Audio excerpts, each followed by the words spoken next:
So I just finished watching Jujutsu Kaisen for the first time, and I will now be giving you my top 5 overall characters in the show. Also, I'm reading the manga, so be expecting updates on that as well. Starting from the number 5 spot, we have Toto.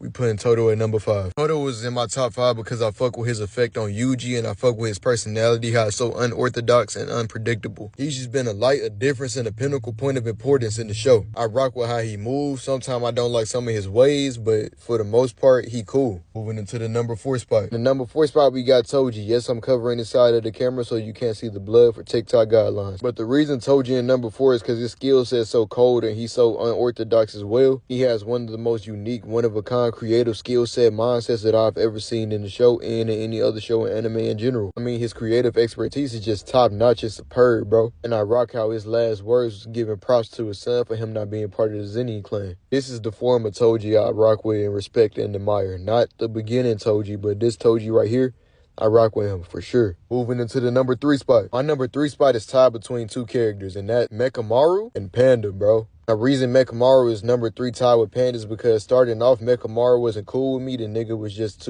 he was doing too much. And I felt pity for his story, yeah, but at the same time, nigga was still doing too much. It's crazy how that's Mechamaru really was introduced to me through him fighting Panda. But he eventually grew on me, like when it came down to the scene of him and Mahito making that deal, and he then proceeded to stand on business and everything he was just saying in the scene of the fight, I started to lock in and engage with him more and more and more. And as I did that, Mechamaru grew on me. Like, I fuck with how he was supporting all the other Jujutsu sorcerers through the little intercom, and I heavily rock with his leave and now message that he gave to the Jujutsu sorcerers on that train. Mechamaru is him. Mechamaru is a GOAT. I rock with him. The reason Panda is in the number 3 spot also is because I just fuck with how Panda talks. I fuck with how his abilities are. I fuck with just how he moves. Panda carries a great leadership teacher-like role, and he's just an overall enjoying character to watch and observe. He has an analytical type of humor, and he's an overall good guy. I rock with him. Moving into the number 2 spot, you have Nami. Now, granted, if Nami wasn't right here in the number 2 spot, it'd definitely be Gojo. But I like Nami more than I like Gojo, so I had to put Nami right here. Reason Nami is in my number 2 spot because I know how to relate to the fact that he be standing on business, and I know the fact of time management that he be doing, bro. I fuck with how his powers are, I fuck with his purpose, his goals, how he move, his mindset, his mentality, how he orchestrates things, bro. I fuck with his battle strategic skills, bro. Like, Nami really just him, bro. Nigga just got so much swag and fire, my nigga. Like, Nami he awesome. He is an awesome individual. R.I.P. my dog Nami. He will forever live in my heart. Now we are at the number 1 spot. At the number 1 spot, we have homie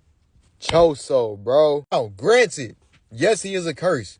Yes, some of y'all may have a different number 1 than I have. And that's okay, because this is my opinion. This is my top 5. I would love to see y'all top 5 in the comments, but as of right now, this is just my top 5. The reason Choso was in my top 5, bro, from the instant I met Choso, from the moment that I remember him, I first remember him when Yuji and him was fighting. Choso's number 1 goal was get back for his brothers, bro. Typically, you see villains with a more malicious intent. You see villains with a written origin story that makes no sense. But with Choso, I completely understand where he's coming from. I would want my brothers avenged too. Then what made me stick with him even more is when he asked, did my brothers have any final words? And Yuji said no, but they did shed tears at the end though. And that made Choso go hard. Like, my nigga, I understand his purpose for why he was fighting. That's why I said I wouldn't be mad if Yuji lost and if Choso won. Or if Choso lost and if Yuji won. It could have went either way and I would have been fine either way. And being Choso won, I was still happy because I fuck with this nigga Choso, bro. His purpose for why he does what he does is so understandable and I rock with it. My bond with him only got stronger because he started to reminisce after he beat Yuji. He started to memorize things, bro, and he started to see Yuji as his brother. It's so much to the point where I don't even know if this nigga is really Yuji's brother or not. He's starting to make me be convinced, bro. Just down to the simple fact he believes that Yuji is his brother shows how bond really can be tighter than blood, you feel me? That bond only got stronger. Seeing Choso be like that with Yuji just being an overly protective brother, I just began to fuck with him more and more. Like, Choso really is that nigga. Like, I resonate with Choso, bro. But yeah, that's my top 5. Like I said, let me know what y'all top 5 are in the comments down below. Thank you for watching and stay tuned for the next update.